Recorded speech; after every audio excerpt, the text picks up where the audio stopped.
Welcome to the deep dive. It's time for the playoffs, y'all. Everything that has happened before is merely prologue to a single elimination tournament that determines the college football national champion. Ian, are you ready for it? I am ready. I don't want to put anybody on blast, but one of our readers at Inside Texas was suggesting that Sark should rest Isaiah Bond up in the Clemson game and save him for later in the playoffs. Save him for game 8. A little load management in a single elimination game. Well, Tell you what, I don't want you to manage your load when it comes to taking in amazing Texas Longhorn college football and sports content. You need to like this video, you need to subscribe to this channel, and you need to join Inside Texas. That's the best place, the preeminent place to get your Longhorn info. All right, we're going to try to deliver a bit of that info here now. Ian and I have torn apart this Clemson team upwards and backwards the last 2 weeks. We've hyper-focused on position groups. We've talked about strategies. But what we want to talk about is the Clemson defense. Because I think a lot of time and energy has been devoted to the Texas defense versus Cade Klubnik and the Texas O. And in fact, we've got a bunch of articles up right now on Inside Texas breaking that down. But I think another interesting matchup is what can the Texas offense do against a very interesting Clemson defense that, frankly, sometimes, Ian, doesn't seem to play like the whole of its parts. But there might be some reasons for that. And also, we want to begin this by talking about Dabo Swinney. So it's kind of hilarious that this guy has been sort of denigrated. And I understand NIL.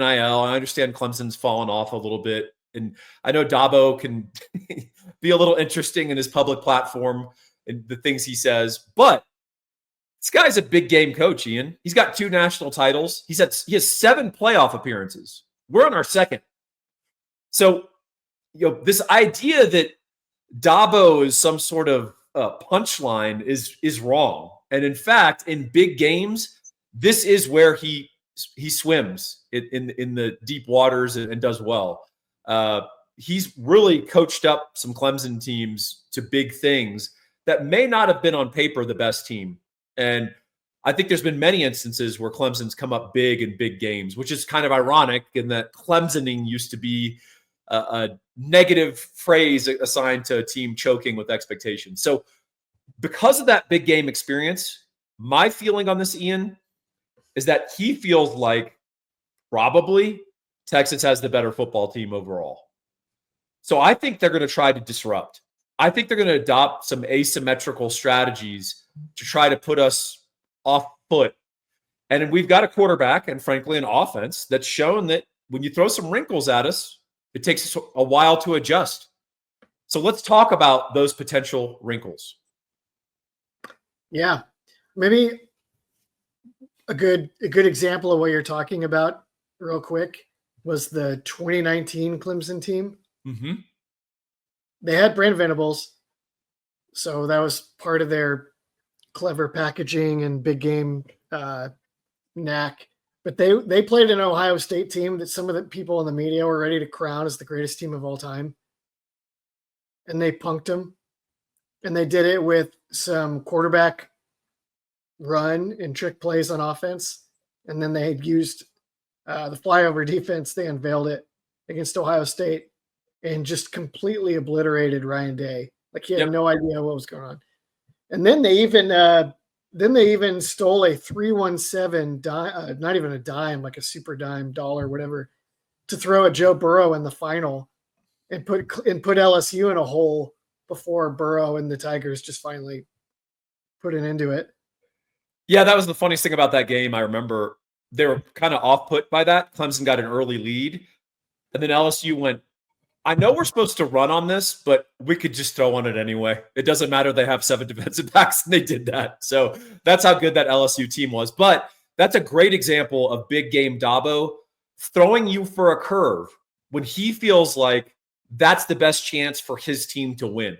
And I admire that, and I respect that, because too many coaches are content to lose close, not risking anything, rather than adopt an asymmetrical strategy and increase their chance of winning the game, but also increasing their chance of getting blown out if things don't work out. So let's talk about that. And it's an old feature of the Big 12. Ian and I have been talking and writing about this and opining about it for years. We can't get away from it. Ian, you suspect Clemson may roll out a 3 high safety defense. Talk to me.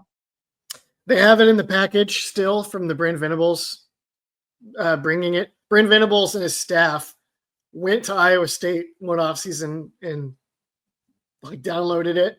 Brent Venables has kept it at Oklahoma, obviously, as we've seen a couple times.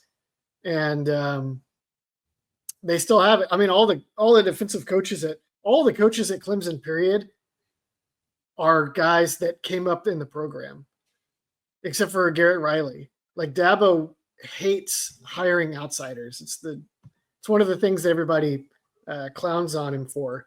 Well, when he hired Garrett Riley, he said famously, he's not coming here to run Garrett Riley's offense. He's coming to run the Clemson offense. So gives you some insight into that perspective. So, but all that to say, they still have the institutional knowledge of how to run that package, and they still have it they use it on third downs and whatnot. I think we may see it in this game for a couple of reasons. One, we've seen it trip up Texas a dozen times in the last few years, mostly because you can devote a safety to the post and a safety to the intermediate over route in the combinations that Sark loves, and you can just kind of kill the whole deep passing game before it gets started. I think it actually suits their personnel better because they played a base 4-3 with 3 230-pound linebackers against SMU in the championship game. And SMU is a spread tempo team. And it went okay overall. For a half. Yeah, pretty much, right? Their 3 linebackers are really good, so you understand why they don't like taking them off the field. We don't have to if you take a defensive tackle off the field or a defensive end off the field. You can leave all 3 of those linebackers out there and then get an extra defensive back to help you with spread problems. And I don't know how prepared Texas is if they do that. You would like to think they'd be fully prepared and ready to chew it up, but I don't know. How would you attack that if you're Texas? If I'm Sark, the last 2 weeks, I'm reinstalling the Big 12 personnel where they play with Ogbo or another offensive lineman as a extra offensive lineman as a tight end. A blocking surface. A semi-mobile blocking surface. I'm doing like a Gooseby or something. Gooseby, Banks, Cam Williams, play all 3. And I'm doing that. I don't know. Maybe I'm even doing that from 11 without a tight end. I don't know. So I wish I could show you my notes clearly on camera, but before this, I wrote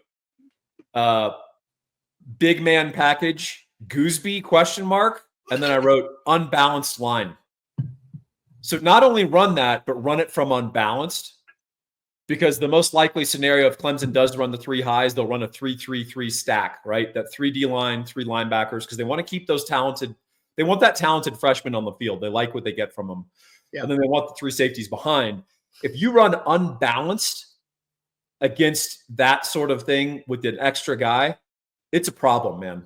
And Texas can not only run the ball on that, but we can actually throw the ball down the field, believe it or not, because when they start yelling at those safeties, you got to come up and make a play and fit the run on that extra hole, particularly from unbalanced. You get some conflict, and suddenly you've got Matthew Golden running down the field on a double move. So I think that's very – go ahead. Okay. If you do that and you do it in 12 personnel, so you leave Gunnar Helm out there too, they'll probably play the 4-3. Yeah, I mean, so that's the thing. When you run something like that, you run a response to their wrinkle. My tendency is you want to run that at tempo and not allow the substitution. They could also run it without Helm, as ridiculous as it sounds. It doesn't feel great to take Helm off the field, or if you run him, you could actually take a receiver off the field and split Helm out, because a lot of defensive coordinators, they don't match to alignment, they match to personnel. Yeah. And so if you have a Helm out there and you just split him out, yeah, he's still going to win his matchup if you want to throw the ball to him. Because more than likely he'll get a linebacker. Or Barnes, who will come back. Or Barnes, that's fine. But, Helm has not had trouble being a big guy against safeties, and he's not had trouble running from linebackers. That's the beauty of a good tight end. He ran from Robert Spears. He put Spears Jennings in a blender in the Red River Shootout. Yeah, absolutely. And Helm has been a huge surprise and a big coup for this Texas offense in terms of his development. But let me come back to you with one thing. It's one thing to throw a look at someone and draw it up on the whiteboard. Here's the problem with the Clemson defense, and I hinted at it in the intro. They've played less than as the whole of their sum in several games in terms of their talent level versus what they give up. When you switch stuff up like this and you start to major in a minor, you have a lot of opportunity for screw ups. So the assumption is, hey, there's three high safeties know exactly what their responsibilities are against different types of routes and different types of conflicts. Do they? Because the one thing the Clemson defensive backfield, which is fairly young, has struggled with is losing receivers in coverage. They have had their solution to that, Ian, has been to play man. And they play a lot of man-to-man, and that's what they do best now. They're not very good at zoning up. And that's just by the numbers, but also eyeball test, like watching them even against kind of outmatched ACC offenses. They have really struggled in that regard, just maintaining soundness. So if Clemson had a bunch of seniors in that defensive backfield, I think we're guaranteed to see that defense, in fact. I think they may show it. I'm not sure how they're going to execute. And if you do run a lot of predictable man coverages and Sark can dial in on that, he's going to create some open opportunities. The question is whether Ewers hits them, because that is something he has struggled with a little bit. So in a sense, running zone against Texas and you run it kind of poorly is actually a gift to Quinn Ewers. What do you think? Yeah, I mean, they played mostly zone against SMU inside. Outside with their corners, they can do whatever because those guys are great. Yeah. But they had to play zone by default because they had 3 linebackers. Yeah, I mean, you can't man up your linebackers on right. And yeah, that is that would be risky against Texas because you're either risking the intermediate throws to Quinn that he throws so well on the easy reads, or if you are getting real depth, then you're letting him check down to fast people in space. And then your linebackers have to run and change direction and tackle. And I think, I don't know if you noticed this, they have a tendency to, they have a boom or bust tendency on defense, especially in the run game. They'll have they had a game against Louisville, I think, where Louisville ran it 20 times, almost half the runs or more, somewhere around stuffed, nothing. And then the other half got like 160 yards. Yeah, and including a couple of big runs. Yeah.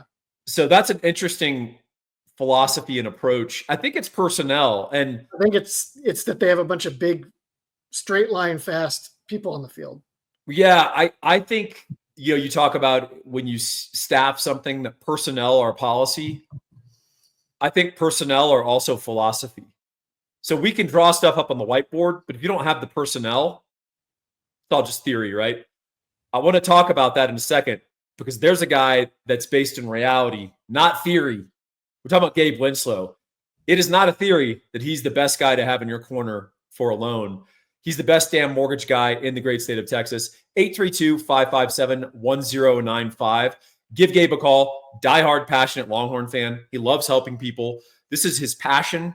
He gets a huge amount of personal fulfillment from doing this, and he's really good at it.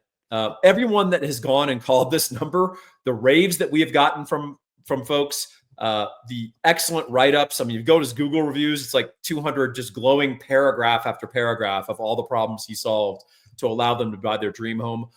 Get a guy like this in your corner. It really does make a difference because personnel are policy and personnel are execution. And when it comes to buying your house, you better get some damn people on your team who can execute. Gabe is the guy that's going to make sure it happens. 832-557-1095. All right, Ian, we did a little foreshadowing on this Clemson defense having some inconsistency. And so, for lack of a better term, we're going to call it studs and duds. And what I mean by this is Clemson's best 4 or 5 players on defense are as good as our best 4 or 5 players on our defense, in my opinion. I think the difference starts to happen between players 6 to 18, 6 to 20. And I mean, obviously, there's only 11 on the field. I know that. But we have reserves, and we have subs that come in. Yeah. Clemson's reserves, you can palpably see the difference in their performance when their backups come in. And if you're a Texas fan, you know what that feels like when we've had that situation. We don't have that situation anymore. Yeah. No one's like sad when Trey Moore comes in. No one's sad when Colin Simmons comes in. No one's upset when Jelani comes in and lays the wood on somebody. So let's talk about the studs. Up front, Clemson has 2 outstanding players who jump off the film. That's defensive tackle Peter Woods and excellent sophomore edge, TJ Parker. Parker, from my viewing, was the best player on the field in most of Clemson's games, other than when they played Georgia. And he's about 6'3", 265, very disruptive off the edge, and doesn't cheat. He doesn't just sprint up the field trying to get a sack. He plays defensive end, honestly. He's good against the run. He's a great pass rusher. He's speed to power. This is the kind of guy, though, historically, Kelvin Banks does pretty well against. So if we've got a healthy Kelvin Banks, we'll see how he holds up. But what do you think about TJ Parker and Peter Woods up front? They're awesome. Yeah. Everybody is like, all of college football is hoping that Peter Woods goes in the portal after the season for some reason. Including Texas. And goes to Texas or somewhere. I don't understand why that would happen. People get fooled, I think, because Dabo's like a youth pastor vibe and constant bemoaning of the paying of players and all this stuff. Clemson has been signing 5-star players out of the Deep South for over a decade now. How do we think they're doing that? Vibes, yeah. And they get busted for PEDs every so often as well. Like, Ian, read between the lines. The Lord put those chemicals on this earth to help us. I'm great with it. All right. I wish Texas would get busted for using PEDs and finally get some weight on these linebackers. Get some weight on Quinn, right? But yeah, I don't have a problem with it. But there's I just don't understand why people think Clemson wouldn't pony up for Peter Woods. I think they will. The studs and duds premise, though, Ian, the other 2 guys out there and their reserves are not that great. In fact, there was one point in that SMU game where even though SMU was down, they ran the ball at the edge opposite TJ Parker. His name escapes me right now. Like 6 times in a row for 50 yards. Yeah. They like 6-7 yards a pop. And Clemson eventually had to pull him off the field and put in a different guy who can just stop the run and anchor. So some of that inconsistency it's not that these other guys are terrible. It's that they're just not as complete a group of football players as, say, Texas has on their defense from number 1 to 20. They're a little younger, too. Like you mentioned, Parker's a sophomore. Yep. I'm guessing Woods is a sophomore if he has eligibility that people think he might use somewhere else. Yeah, he's sophomore or junior. I'm not sure. If he's a junior, you'd think he would just go to the NFL. So he must be a sophomore. I guess we could actually just look this up. It would only take 1 second. That's good. Good YouTubing. He is a sophomore. He is a true sophomore, 5-star recruit. They have some other blue chips in the D-line too, but a lot of them are just young and they're just not quite there yet. Yeah, I also I like 2 guys in their secondary a lot. RJ Mickens and I like Avian Terrell. Terrell is a very good corner, kind of a shutdown guy. Yeah. Very impressive, in my opinion. And I like Mickens. I mean, you can see the difference in Clemson's defense when Mickens is out. He had a brief period where he was injured, missed a couple of games, I think. I'm not sure exactly. But there was a discernible difference in Clemson's coverage, run support, and just overall coordination on defense. Mickens is back. He's healthy. These are two NFL players. And the problem is, I think they have some talented guys at the other spots, but they're inexperienced and they blow stuff. They blow coverages. So they may have physical traits, but Texas fans from 2023, they know what it looks like when you have physical traits, but you don't understand the coverage. Yep. I think that's the main thing is they don't have quite enough quickness on the field most of the time, and especially in 4-3 base. And then they make mistakes. Mickens, he's from South Lake Carroll, which is kind of interesting. He's like 210 pounds. They usually play him deep, and when he's just running at an angle at a straight line. He's covers ground. When he hits people, they go down. I think the other safety, Barnes, is kind of good. He gets a lot on his plate. They move him all over the place. He may be part of the problem with the busts. I don't know there, but you wonder also with 2 weeks to prepare in playoff stakes, sometimes a team that doesn't seem that coordinated all the time in the season finds consistency. Do you worry about that at all? They get it together a little bit. Yeah. I mean, that's a kind of wild card that you just can't really account for.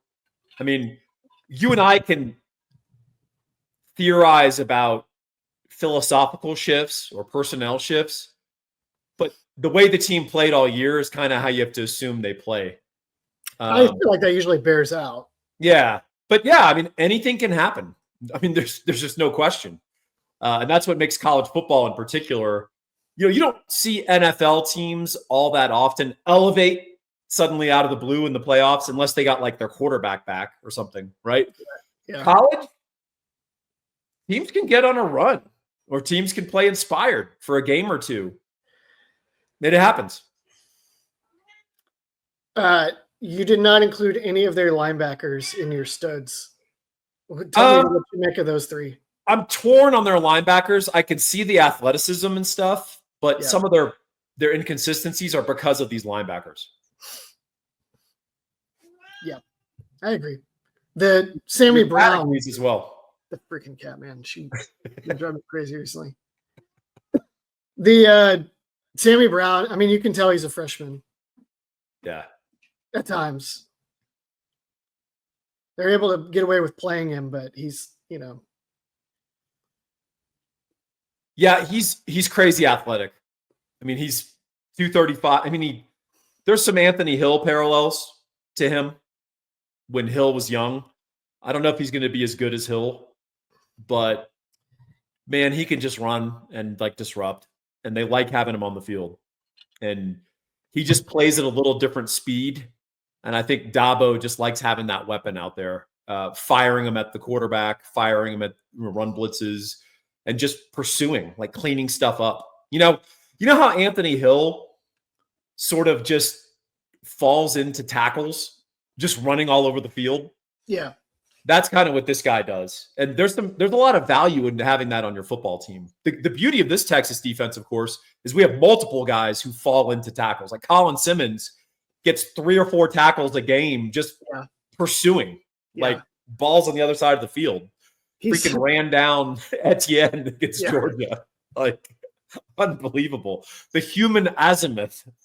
It's been so long since Texas had guys on the field where you're like, look at that.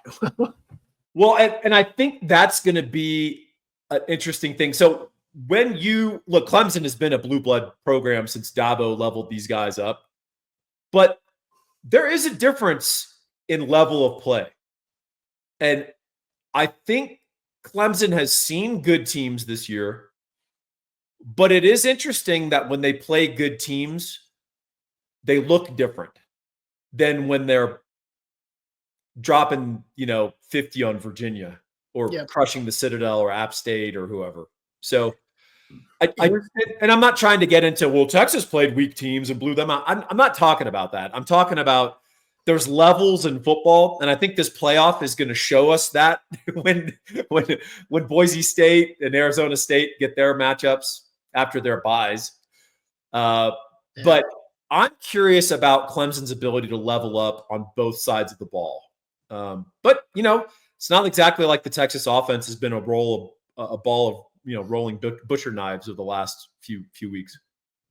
So, I mean, obviously what you're saying is Clemson has all these big athletes that they can just overwhelm teams with at times, right? Yeah.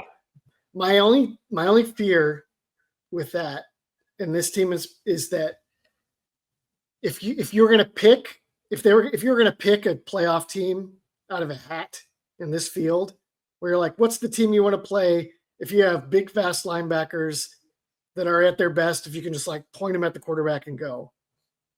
Wouldn't you pick Texas?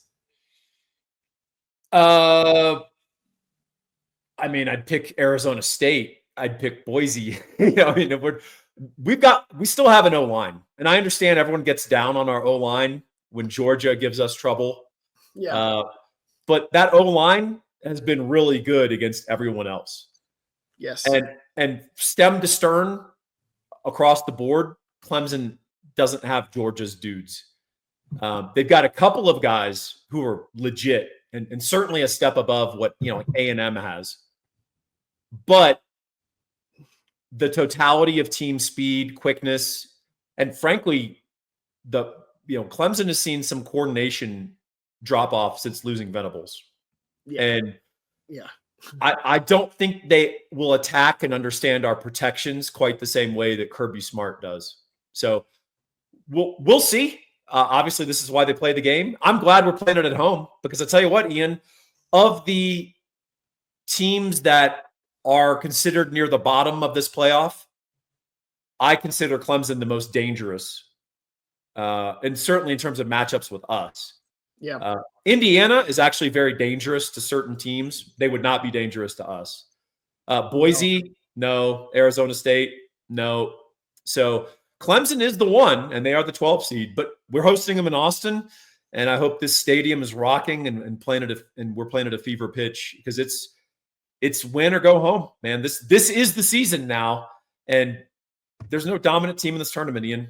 Texas could win this thing if they can get rolling, especially on offense. Do you have a pick to win? Yeah, I think Texas is going to win. I mean, the tournament. No. Trying to zero in on one, and I haven't quite been able to do it yet. It's actually fashionable to put Texas in the title game or winning it, and I'm a little too down on our offense right now. But I'm also a Texas fan who knows every nook and cranny and every weakness of our team. And the truth is, when you look more broadly at every team in college football, they've all got some big issues and some weaknesses they're trying to cover up. So, yeah, it's going to be interesting. What do you think? If I'm so tempted to pick Georgia, but some of Gunner's decision-making against Texas was pretty terrifying if you were a Georgia fan. He's named Gunner. He's going to shoot. Yeah, exactly. And then losing their punter is low-key huge loss. That guy flips the freaking field every game they play. Yeah. And he makes it roll out at the 2. Like, golly. Not only does that thing boom, it has hang time, and it just dribbles and stops at the 2. So, yeah, I mean, I think that is a loss. Honestly, Georgia's an enigma to me, man. Because when you scout them and you watch them play, they're not playing hard half the time. They're just not. And I know it's frustrating to Georgia fans. I would think the playoff would have them play hard. But, hey, man, we shall see. I'm not convinced Georgia makes it to the title game. I might go Notre Dame. Is the forward pass required to win a national title, Ian? That's gotten a little more iffy recently. I don't know if you watched Michigan last year. Yeah, exactly. But you know what? McCarthy had the potential to throw a forward pass, and he had 2 NFL receivers, by the way. Yeah. I think I don't understand how those guys got drafted, but sure. He made things happen on third down. Yeah. Pretty regularly.